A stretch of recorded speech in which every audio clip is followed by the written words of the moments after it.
Hey, welcome back. It is Wednesday, the middle of the week. Hope you're having a good week. Start things off tonight with the master of trends, Gerald Celente, who is with us once a month, to spend an hour of his valuable time with all of you folks who really appreciate it, and I get a lot of emails. Thank you. Hello, Mr. C. How are you? Oh, great being with you, Jeff. Thanks for having me on. I'm doing great. My pleasure. As we look around this planet, which does seem to be in serious decline on all fronts, or nearly all fronts, what we're seeing in the media is a constant diet of slaughter and death. And this isn't Hollywood stuff. This is, they're desensitizing everybody with the real deal. Slaughter in Egypt, another 300 or so dead. I don't know what the total there is. Let's not forget about the other slaughters, though, folks. How about the slaughters in Yemen by Obama death drones, in Gaza by Israelis' new killer drones, or that devastated wreck, that shell, that ghost of a country, Iraq, destroyed and decimated by Western banking interests and personally delivered by, of course, Bush and the American military. Car and suicide bombings almost daily now, killing scores and scores of people. Syria, maybe up to 100,000 dead there by mercenary terrorists paid for by American tax dollars, the Brits, the French, and the others. Ultimately, you know who. Afghanistan, 12 years of death and slaughter by this great republic of ours. Northern Pakistan, Obama death drones at work there too. And let's not forget the corpse of Libya, which again was once a remarkable Arab country, now reduced to rubble. And don't forget the first announcement by the terrorists that were sent into Libya, and many of them went on to fight and die in Syria, as some of you know. The first announcement in Libya, Gerald, was the opening for business. This is this is in Benghazi. This is the terrorist mercenary army that ultimately took Muammar Gaddafi down and killed him. Their first announcement was that the brand new Central Bank of Libya was open for business. The second announcement was that there were brand new oil contracts available. So it's again the Rothschild City of London central banking template, which is being installed in country after country. Iraq didn't have it. Libya didn't have it. Iran doesn't have one. North Korea doesn't have one. And Cuba doesn't have one. Pretty much everybody else does. Anyway, it's a pretty grotesque scene out there. But the sad part for me is our young people are growing up with death and violence constantly in their faces. If they even choose to look at the faux news that's out there, the lies the MSM puts forth. It's quite a scene. Yeah, and then, of course, let's look over in Bahrain. That's ready to explode right now, but who cares about Bahrain? I mean, the United States has the Fifth Fleet Station there. Right. In the Gulf Kingdom. A great democracy, those Gulf Kingdoms, Yeah. Kings. And then, of course, there's also Tunisia. Lest we forget that. Mm-hmm. And that was the first kickoff of the so-called Arab Spring, which we said from the very beginning. We wrote about it before it happened. We wrote history before it happened in the TrendsJournal. We said these are no Arab Springs. These are not pro-democracy movements. These are people rising up against dictators and their people are poor. And my saying, when people lose everything and have nothing left to lose, they lose it. This has nothing to do with, we're looking for democracy. Oh, yeah.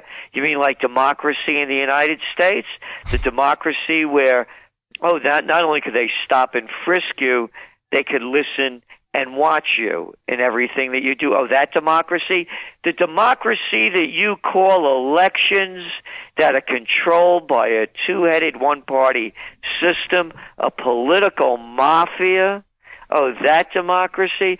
So anyway, this had nothing to do with democracy, what's going on over there. And then, of course, there are those countries that no one really cares about. I mean, you mentioned Iraq, and every day virtually, there are suicide bombers and people dying in Iraq.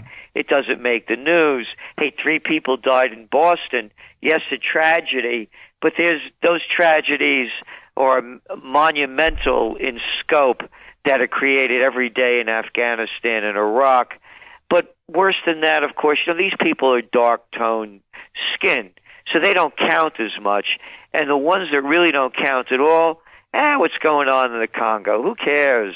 Yeah, you get into sub-Saharan Africa. Then they're really, of course, nobody cares about them because they're not white like us. That's right. So they don't count as much. Yeah. When white people get killed, like what happened over there in the UK, when some angry Middle Eastern guy killed a British soldier for destroying their country, it was great outrage. But when the British colonialist murderers go into foreign countries with their sun never sets over the English empire BS that they're still hanging on to, then that's okay. You can kill all of them that you want, but no. You can't kill any of those Americans or the French or the English or any of the Westerners because they're better than everybody else, and they're bringing peace and freedom and democracy to people around the world. Yeah, it's a glorious sight to behold. You said something else, and I'd kind of like to segue into what's happened to the American law enforcement profession, and how many of these men and women should no more be wearing a badge than a snail, an insane snail at that. These people are crazy. You said that cops here can stop and frisk you. They can also, and they do, they can stop and kill you. And they you don't even have to do anything, and they'll kill you. They just killed a guy with holding a garden hose, a SWAT team in California. They thought it was a gun. Yeah. And these guys are armed. I mean, there's bulletproof stuff all over them. They have enough armaments to go through the Battle of the Bulge brave men, unscathed. aren't they? Brave. Yeah, and they blow everywhere. Well, he made a threatening move, I tell you. You're a cop. You're supposed to be able to deal with this. And that's the other thing. One cop gets killed, they close down the city. It's true. Really. He died. Hey, you wanted that job. It came with that risk. Capisce? That's why you took the job. Absolutely. Totally right. They close, but one of us gets killed. We should have been more careful. We don't count as much. If we don't, over 500 Americans now, by my count, executed by taser. And they train these guys to shoot in the heart. They shoot right for the chest. They don't shoot for the legs. They shoot for the heart with these damn 50,000 volts, and they wonder why people die. How about this guy? They killed a 95-year-old guy the other day. That's exactly right. I mean, they're out of their minds. America's turning into a military state. It's fascism. I said this when George W. Bush, when he began the Too Big to Fail program under Henry Paulson, Frankenstein Paulson, former CEO of Goldman Sachs and U.S. Treasury Secretary. Yeah. I said that's the merger of state and corporate powers. There's no such thing in capitalism as too big to fail. It's fascism. And that's what we're seeing. We're seeing the fallout of fascism. You have the corporations in charge. Look, pick up the papers today. There's this whole thing going on. Should it, American Airlines merge with what's that other one? U.S. Air. Oh yeah, should the terrible merge with the worst? Mm-hmm. And again, I'm old enough to remember before deregulation when flying was fun, and that little weasel, that Alfred Kahn that worked for Carter. Oh yeah. Yeah. Oh yeah. Another arrogant guy. Oh, guess what? He's dead. I love these guys, how arrogant they aren't after they're dead. Like Koch. He was another one, Mayor Koch. You know, another arrogant. You're dead, Jack. You're only dust. Get over your ego trip while you're alive, True. No, repent, forget it, folks. They only get worse. They don't give up their guns. They go right down with their egos blazing. It's true. Koch, I forgot about it. I forget, there's too many to keep track of. That was an interesting little flashback there. Mayor Ed Koch. Didn't he turn out to be... He had some big skeleton in his closet. I can't remember what it was now. But they all do. All right, hold on just a second. We'll come right back.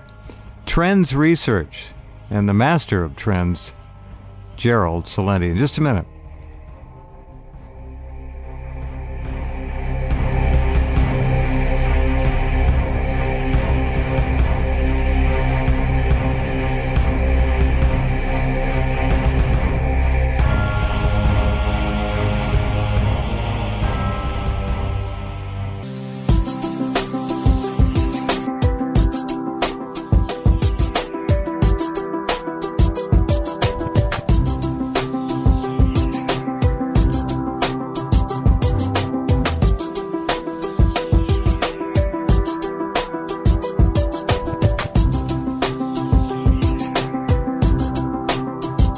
It would be hard to be an intelligent member of this society and not know what was going on. I mean, Gerald was telling people years and years ago. We were telling people this whole NSA Ed Snowden thing. Everything is monitored. Everything is data-based and data mined, and it's not slowing down. Don't buy. Did you see the performance of the imposter-in-chief on Leno's program? Did you see Leno hug him? Did you see that subservience, that despicable butt-licking? Unbelievable. Yeah, the whole thing is a disgrace, and people buy it. You know, going back, you know, I was saying about, you know, today talking about that merger and where we're turning into a fascist state, the merger of state and corporate powers. So now we have a handful of airlines. Back when I was a young guy traveling, you know, in the 70s, early 70s, when first class was really first class and it wasn't like a day in Calcutta going to the airports, you know, there was Northwest, there was Braniff, there was Eastern, there was TWA, there were, you know, hundreds of airlines. And they were competing, on the basis of service. And that's what made the difference. Exactly. So what they did is they deregulated and put it in the hands of a few, and the whole system declined. And then you pick up the paper again today and you read about the merger of hospitals. Now these mega hospitals are buying out all the other hospitals. So here's the deal. Let's take every industry. We could go airline, we could do communications, we could do banking, we could do agriculture, we could do retail. And you could break it up into the retail, and you could do pharmacies, you can do stationery stores, hardware stores, clothing stores, everything in the hands of a few. So it doesn't take a genius, a trend forecaster, or anyone to figure it out that has half a brain and is half awake. You're working in a plantation economy. You're never going to own your own shop, chances are. Whatever you dream you have of going into business, and you're taking these moronic courses in school called business administration. Oh, my God. And then you can't get a job, so you're going to get an MBA. Yeah. You're great. So you go deeper in debt, and you still haven't learned anything. So now you go and you take it to the next level. You're going to get out of school, and what are you going to get a job as? A floor manager maybe someday when you grow up in Staples? Maybe you could work in CVS. How about a nice job in Papa John's? There or you maybe go. Olive Garden. There's a job for you. So when you look at the consolidation of business into the hands of a few, you can see where the future's going. And the future is going like this. When you look at the jobs that were created in the last year, the numbers don't lie. Government does, but the numbers don't. And the numbers show that the majority of jobs, over 70% of them, have been in low-paying industries. And the majority are in waitresses and bartenders. Sure. The majority are in healthcare services. Yeah. The majority are in temporary work. And nearly 90% of the jobs are temporary jobs. I was going to say, that's the whole trend. It's all going temp, primarily, of course, because of Obamacare. I had an email from somebody today that was very interesting. He looked at the actual Obamacare rate calculator premium for he's 55 and his wife is 47. It came out to be $17,000 a year. $17,000 a year, $14,232 out of pocket a year. And if you don't pay, the IRS comes after you. What did they hire? 29,000 IRS agents to enforce a health care program? It has nothing to do with health. It's a tax. And then you take that level again. The premium by insurance companies. Again, when I was a young guy, there were hundreds of insurance companies in the business that will sell you medical insurance at very low rates. And then again, everything has been consolidated. It's a takeover. It's a fascist takeover. It's a coup. Exactly. It's a coup. They'll never call it a coup, Jeff, because after all, the United States still refuses to call it a coup. In Egypt, you know that. That's right. They refuse to call it a coup. They overthrew the democratically elected government, the Morsi government. Like them or hate them, it's not the issue. They overthrew the government. Oh, and yesterday, I love this one. The government installed, out of 25 provincial governors, 19 of them from the military. Generals, 19 generals installed as provincial governors in Egypt. But don't you call it a coup, because I heard James Carney, Carney's the slang word for carnival man, the mouthpiece for Obama, say they have not decided yet whether it's a coup.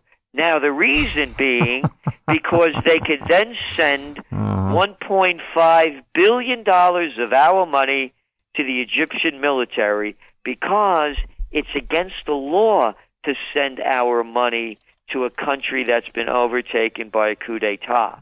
So it's not a coup. Our money's going over there. So all you people that are having trouble making ends meet, can't pay the bills, your job stinks, your money's going to foreign countries that are running criminal operations, just like they're running criminal operations here. It's all true, and let me ask you, Master of Trends, when you look ahead, and you do all the time, do you see anything trending toward the positive, anything of substance or significance that's truly going to benefit or otherwise turn the society from its headlong rush into oblivion back to an enlightened path of at least quasi-spiritual grace, concern for fellow man, decency, common sense, if nothing else? Common sense died years ago. It was no burial, but it was dead. Do you see anything that's turning? Here's what I think has to happen. 2 weeks ago, Saturday, not this last Saturday, but Saturday before, they had this up in Phoenicia, New York, which isn't far from Colonial Kingston, where I'm at. They had the Festival of Voices, and it's a first-rate opera they put on. I mean, as good as the New York Met. And really? It was, wow. really top rate, and they're going to be doing it actually in Kingston as well. And I went to see Rigoletto, and the next day was the Requiem. I don't like the Requiem. No, I never did either. I don't understand nightmares. But take it. Goodbye. Catholic school, Get it out of here. I don't want to hear another Kyrie eleison. No, thank you. And anyway, I thought to myself, what happened to Verdi? What he got into him? Something must have done it for money. I don't know. Everybody has their up and down days. So anyway, I thought to myself, to answer your question, I said, now more than ever, we need a De Medici.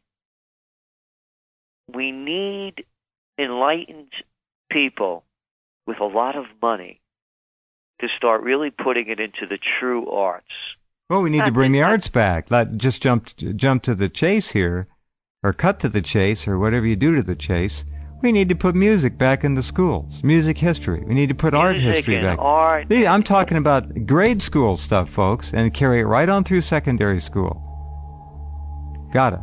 Yeah, so that's what we need, as I see it. It's not going to, the human spirit's not going to awaken without it. Now, no chance. Folks, and Gerald knows too, and you've seen these, what do they call them? Flash mobs, and where a local symphony orchestra or an opera company will go into a mall, and they'll dress up as staff working at the various stores, and they'll be the busy mall, and they'll be out there, and they'll start singing. And they invariably start to sing something from an opera. And the crowds freeze. They're mesmerized. And, of course, the camera's panning around. Close-up face, close-up eyes, smiling. And the people, you see them being touched by 200-year-old music, 150-year-old music. You see what the magic of great music can do. These people are just knocked over. They're blown away. Some of them never heard anything like that before, but it gets them where they need to be reached. And that's what we're talking about here. All right, I'll be right back in just a couple.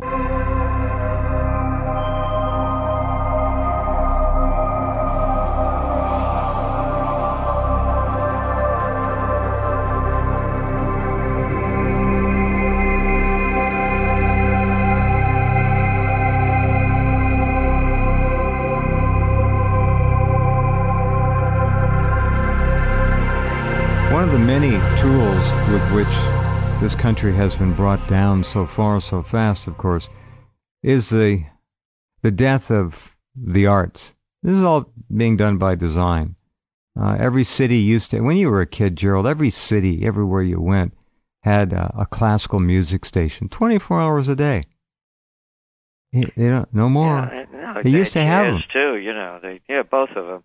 Hey, but again, to answer your question, do I see anything? Yeah. I don't see anything in the absence of that. In my belief, it cannot happen, because to me, art is the way of finding the true meaning of the human spirit. And of course, I'm talking about art in all its forms. Not only on canvas and in all of its art. And so unless that happens, I don't see any real change. Well, we can also carry it a little further and say the way people live their lives is art as well. They become enlightened through the arts, and they manifest that in their day-to-day living and their behaviors. And I don't care if it's a little tiny act of kindness or a large sweeping gesture by someone who has means and wealth. Good is no longer chic and trendy. Good is corny. Good is mocked in too many Hollywood films. The good little kid, the nice little boy, the nice little girl, mocked, picked on. You know the story, folks, and we have a spiritual crisis in this country. It has been engineered. It didn't just happen. These people who are running this show know exactly precisely how to engineer millions, tens of millions, hundreds of millions of people. Go back to Tavistock, Edward L. Bernays, mass mind control. It's very easy to do. There's no guesswork in it. It's a hard, exact science. They know how to make the masses respond. They know how to make them think. And if they don't come along voluntarily, believe me, there are many ways to force them to do it. You have now approximately 80% of the population, I know you saw the story, facing what the story said are poverty and joblessness. Yep. 80%. No not 20, not 25. Yep. 80. That's terminal to a culture. You can't have that. Again, and you go to the why. It's a takeover. It's a plantation economy. It's no longer the plantations in the South. The plantations are the corporations that you work for. And exactly. It's even a better deal, because unlike the plantations where you had to house and feed them, you don't even have to do that anymore. No. So this is much better. You could just use them up and spit them out. You don't care about them at all. It's the age of expendability. Exactly. So again, I don't see any changes coming. And the other thing about, you're talking about art. How about the art of self-respect? There you go. I'm a researcher. I have to go to malls and see what's going on. And 2 weeks ago, I did my mall travels. Oh, I'd love to sit next to you and observe for an hour. That would be a kick. Oh, what a sad scene. Looking at all these young kids. Oh, gone. Dressed like pigs and as heavy as pigs. And identical. They look almost all the same. They're tattooed, I cannot pierced. believe seeing young boys and girls in their early teens being so grossly fat. Piggy. Oink, and oink. Dressed like slobs. They're doing a movie up here in Kingston. I got two big stars. I don't know their names, and I'm not into that stuff. Anyway, I walked by before, and the whole crew were dressed like, as we would say, coffins. Yeah, everybody's dressed like a slob. Slobs. Yeah. Yeah, there's no decorum. No. So I think the human spirit has to change. And people then write to me, well, can't afford to dress up. Look, if you could buy a pair of jeans. That's not true. You could buy a shirt. You could dress nicely. That's right. Exactly and right. I'm not talking about designer clothes. No. And you could go to a Goodwill. You could go to a Salvation Army. You go to thrift shops, or they call them vintage stores now. And you could buy really fine garments at very cheap prices. Okay. And that's the second part of my mall travels. All right, here's the deal. When you see on the outside tattoos, piercings, dead eyes, obese bodies, ugly clothing, dirty clothing, unkempt, obviously unkempt people. Is that a reflection? Don't answer. Is that a reflection of the inner workings of the mind and psyche, or is it a reflection of engineered social engineering and peer pressure? Well, the answer obviously is all of the above. But where you draw the line, it depends on which person is involved. But these kids, young people, are so beset upon with utter domination by their peers. They are scared to step out of line. And you know what else, which you see in the malls, and you folks would too, is these people walking around, Gerald, and in one hand or the other is a surgically grafted smartphone into their hand. Oh, yeah. They can't even put it in their damn pocket anymore. No, I know. They hold that phone, and here's my theory. You watch them. I've watched them. Every 20, 30 seconds, many of them, not all, many, will put that phone up in front of the face and look at it to see if they've been texted or if they got a message. And if they did, they'll stop, and both thumbs, those flying thumbs, start writing back. Boom, boom, boom, boom, boom, boom, boom. And, if they don't get a message, I'm willing to wager, there haven't been any peer-reviewed papers done on this, I'm willing to wager now that the pressure is so intense that the people actually lose feelings of self-worth if they're not being contacted by someone at a very fast pace in their lives. They've got to have this. It's an amphetamine lifestyle. Audio, video, cell phone, text phone, I don't care what it is. It's pace, pace, pace, pace, pace. If they don't get a message or a text, I think, honestly, many of them feel, what's wrong with me? What? Why am I? Where? They get confused. It runs through all demographic, socioeconomic, and all of them. Racial patterns. Totally included. non-discriminatory. Absolutely. And there's another factor in my travels, and it's very interesting because as part of the subscription to the TrendsJournal, and by the way, we're late on the summer issue. It won't be out until next Wednesday. All right. But we're redoing the entire magazine. Really? It's entirely redone. It's going to I will say, there will be no magazine that comes close to it in the world. It's totally changed. We brought in a top group to rework it. But wow. It's as part of what I was saying, though, and when we come back after the break, is more of what I saw at the mall and how it relates to the economy today. Very good. Okay, we'll do that. So, folks, by all means, the new issue. You need to get that. It's already I don't know how you can make it much better, but I understand what you're saying. Yeah. All right, I got one comment when we come back about Time magazine, and then I want to hear more about the mall with Gerald in a minute.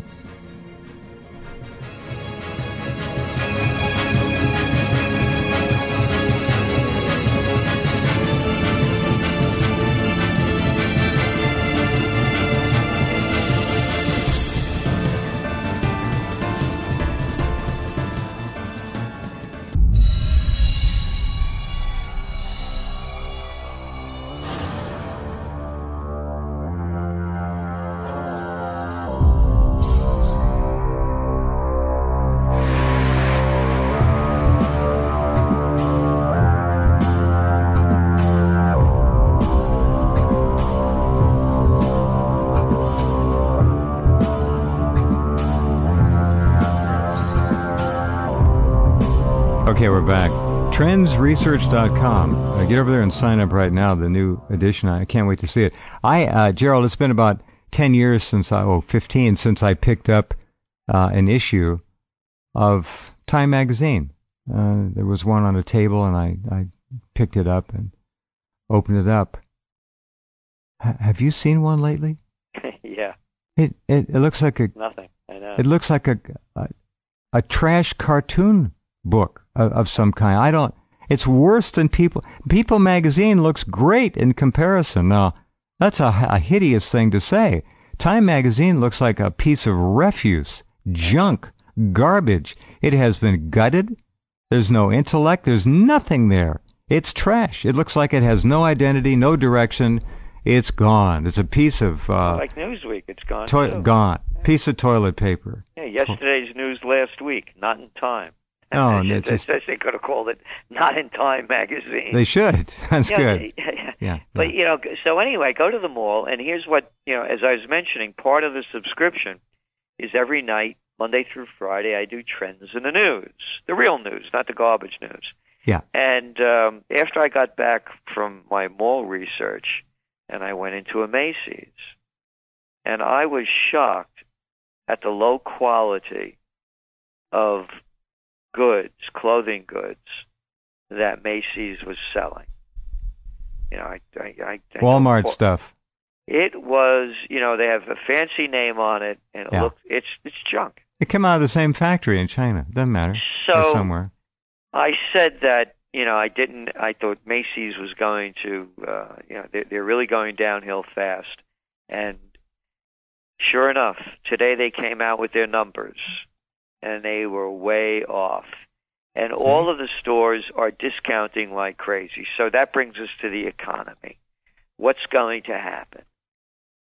The only thing that's keeping the global economies alive, whether it's Japan, Europe, or the U.S., China, is the government's printing and flooding their economies with cheap money. And you're already seeing in the United States 30-year mortgages fixed. 30-year mortgage has gone up 100 basis points since May. So if interest rates go up, the economy goes down, because the only thing that's really pushing this economy forward at any level at all is the little uptick in housing. And that's being totally sustained by record low mortgage rates. Right. And it's the same thing worldwide. Everybody's lowering their interest rates to record lows. As a matter of fact, check this number out. In the UK, the interest rate is at the lowest rate in the 300 years since the founding of Great Britain. So I don't even know what it is here. 4? Oh, well, no. A 30-year now went up from like 3.5 to like 4.32 or something like that. When I started buying these historic buildings, the Colonial Kingston, I bought the 1750 Franz Rogan House, the 1774 I think that's great Academy. What you're doing. That's just wonderful. Thank you. I got on one of them a 15-year locked in. You ready for this? 2.875. And that was in March. So I got it right at the bottom. Yeah. So what I'm saying is, Jeff, you look at the employment numbers, you look at the types of jobs that are being created, you look at, today Cisco announced they're laying off 4,000 people. These are higher paying jobs. Only 17% of the jobs that have been created are in high income level. And about 22% are estimated to be around middle income level. So you're losing now upper middle and upper income jobs. So where the economy is going, what's going to happen? At some point, they're going to have to raise interest rates. When that happens, this thing goes on crash course. Well, we already we're at 6 to 9% actual inflation right now. It's close. It's upwards of almost 10. It's getting there. Well, of course, but not according to the government, because they lie. No. What government?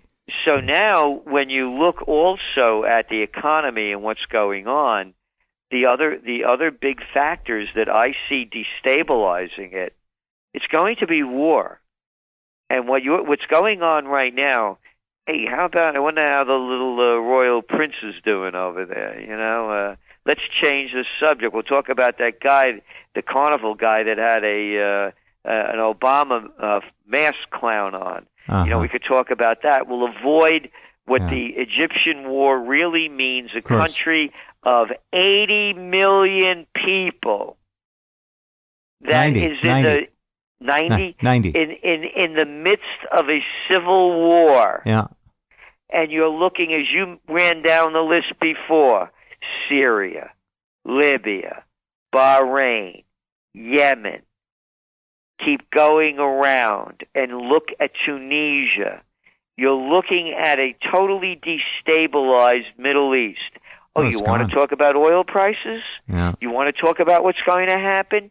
They're not looking, the economists cannot look beyond their basket of statistics.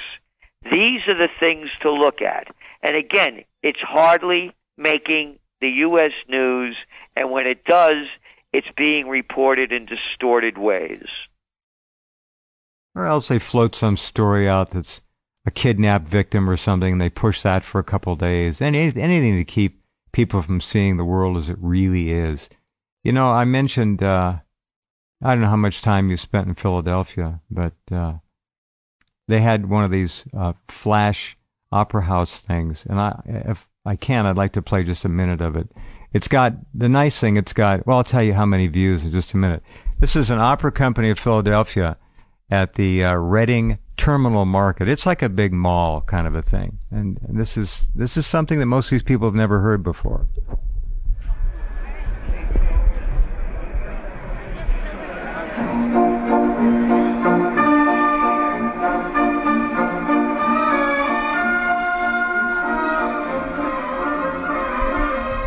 Everybody starts looking around. Where's that music coming from?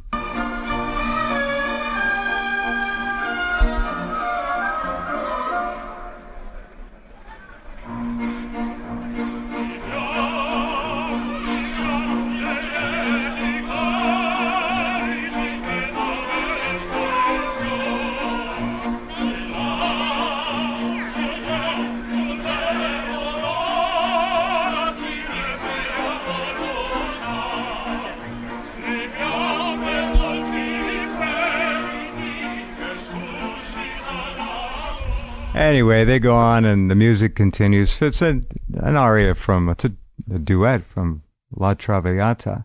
And this is what we were talking about earlier. These people, in many cases, they might have heard the melody. A lot of them haven't. They're young kids. But it reaches out and touches something in these people that they have been intentionally disconnected from. Well, I mean, they're calling rap music. It's not music. Call it what you want. Sure. It's not music. There's no instruments in it. No, and it's just cadence. It's techno, yeah. It's a cadence. And I see all these loser kids walk by, yelling out rap. They think they're going to be like some kid thinks he's going to be a basketball or football star. That's all it is. So they're running on empty. Yeah. And by the way, when you're talking about tattoos and all of this, I saw this with the whole punk rock thing. It was a way of making a statement without ever having to do anything. Let me show you how angry I am, what I can do to myself, and how I could express my individuality without ever doing a damn thing to make change. That, to me, is the way I see it. And I'm not saying that's the way it is. That's the way I see it. And anybody's entitled to see it their own way. But they're not doing anything. It's a freak show out there, as I see it. And until people find the self-respect within themselves, nothing is going to change.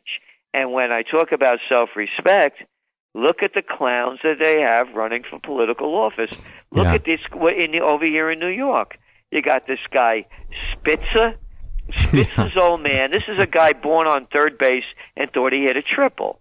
His father's a real estate magnate. Yeah. And anyway, here's a guy that passes the John law in New York. If you get caught with a hooker, you get busted. It's too funny. He gets caught with a $3,000 a night hooker, and now he's running for controller. And then you got this Wiener. You could not make up a better name. You couldn't make it up. Anthony Weiner. Anthony Weiner, the guy that shows his pecker on Facebook and under his underwear. And now he's running for mayor. And you look at this guy, he's a freak. Yeah, he's a freak. Well, we live in a freak culture, and exactly. Freakism is often an advantage. And now let's go back to the opera. And I've mentioned this to you before, and I mentioned I went to see Rigoletto. Yeah. Verdi's main objective in composing the music that he did was to raise the spirit of the Italian people so that they would rise up against their oppressors.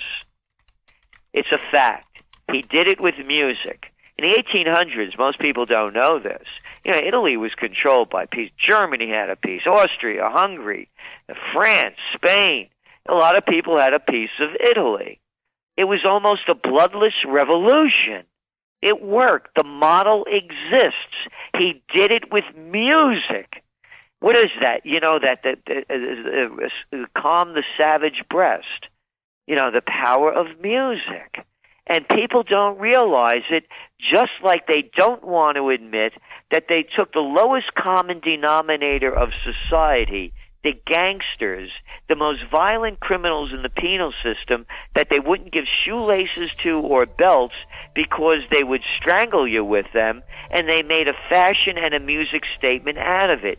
Just as you can use music to raise the culture, they used it to destroy it, and it worked. Took it right into the gutter. You couldn't be more correct. Wow. All right.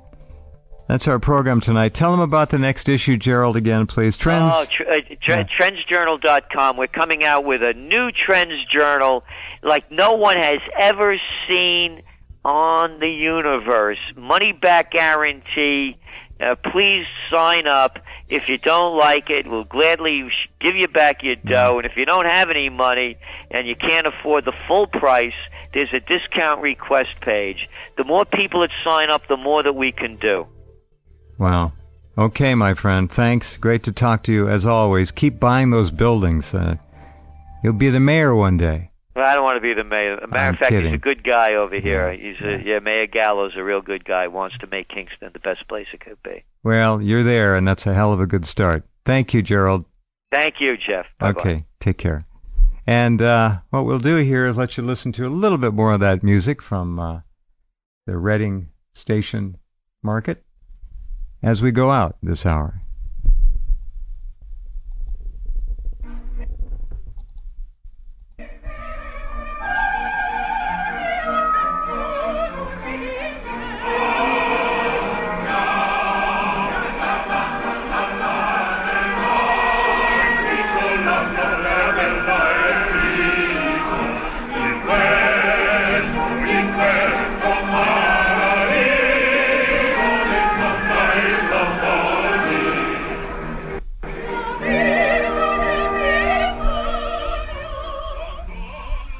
Okay, and we'll be right back.